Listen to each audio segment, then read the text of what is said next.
It's late afternoon, the light isn't good, I'm making the video anyway. This is a quick video looking at Shiny Treasure, which will also touch on the fact that it's going to be Paldean Fates in the new year, and I want to talk about why I felt it was a dud set, or it is a set that is failing. You can see that from the numbers of sales and the prices of cards. Holiday sets generally, the once-a-year holiday sets in Japan have been incredible sets, really exciting, lots of good cards that people have wanted to buy lots of boxes of. But this is sitting on shelves, it seems, and isn't selling.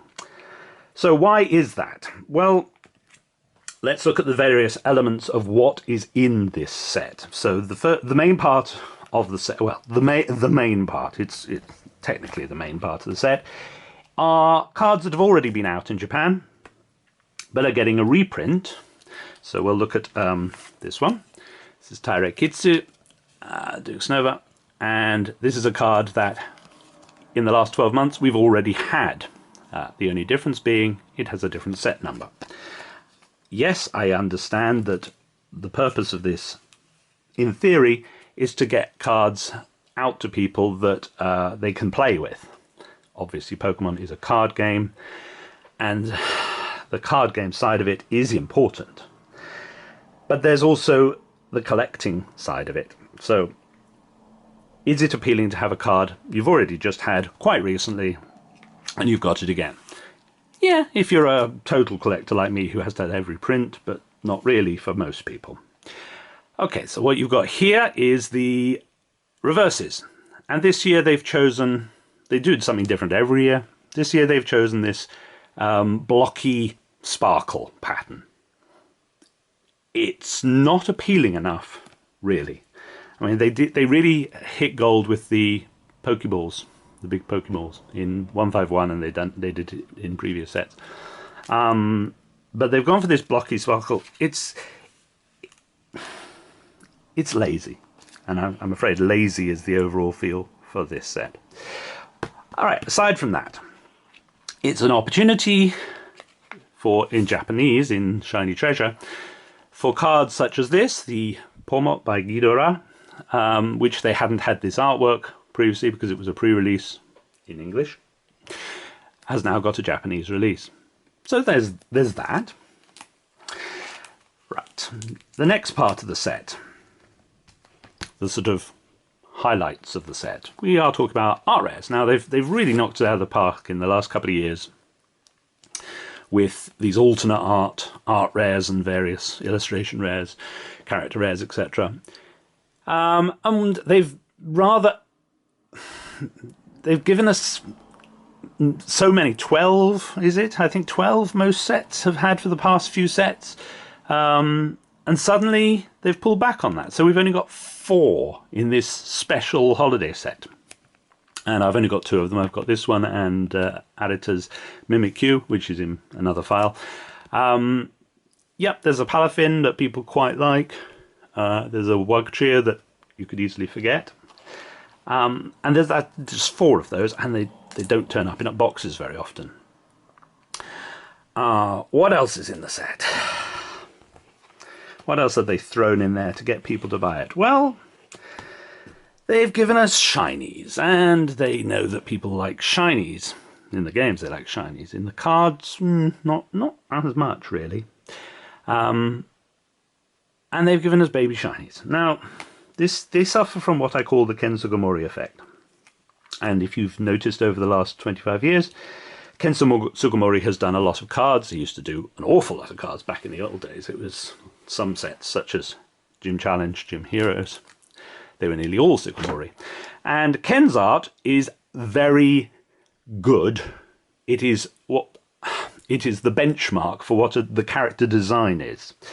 But it quite often doesn't have a lot of character because the art they use, they're not commissioned specifically for the card. They are the stock art of what the design of the Pokemon is for reference purposes, and for use in flyers and adverts and on the side of pencil cases and products, etc.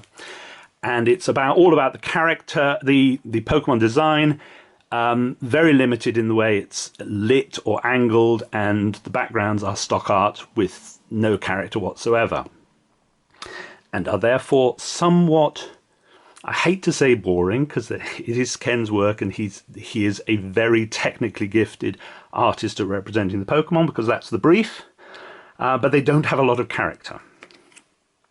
And what you've got in this set, they've asked all the artists with all their different characters, their amazing artistic abilities, to homogenize into this no character. So you've got here Taira Akitsu. All of Taira Akitsu's personal character that they bring to the cards is sucked out. So all the cards, doesn't matter who the artist is. Let's have a look. This is Koiki Saito. Koiki Saito, you know. Would you know that that's a Koiki Saito?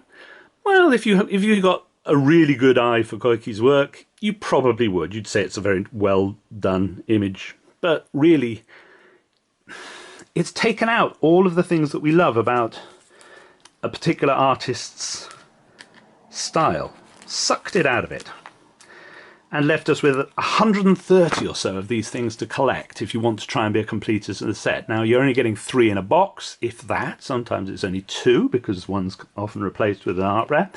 Or not often, but sometimes. And to collect a full set of these would take a monumental effort. And why would you want to do that when there's nothing much to get in a box? Now, on the next step up from these, the next card up from these is the one in a box full art shiny SR, I think they are, and they're not even as interesting as these, and that you can see that in the prices that they're getting. They are just an image we've already had this year that no one was interested in the first time, because they're either 5-ban or they're not interesting images. They've got no background, no personality, no shade, no whatever. And some computer has just recolored them and put them out there and said, right, buy those.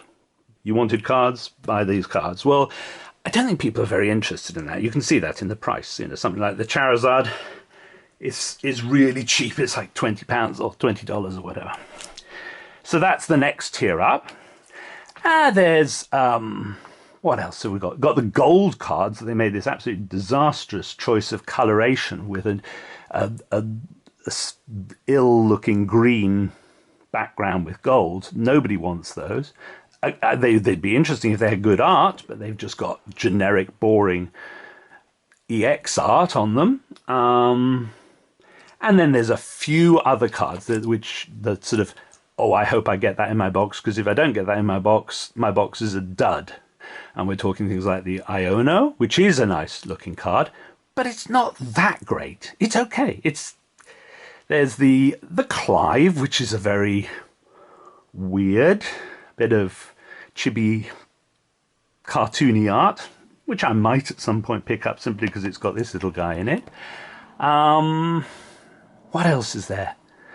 The Egoar Black Charizard, I guess. That's the top card, isn't it? Oh no, Iono is. But yeah, these are not, there's not enough interest at the top range. And those you just don't pull those cards very often.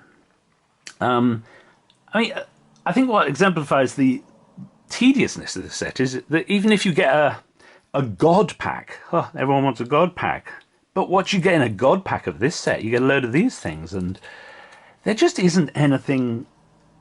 They've really missed the mark on this set. Their marketing department, they really missed. Now, when it comes to the English one, which is going to be out in the next month, I think, end of January, maybe. Anyway, it's coming certainly before the end of February. Paldean Fates. We're not going to get these reprints of cards that we've already had.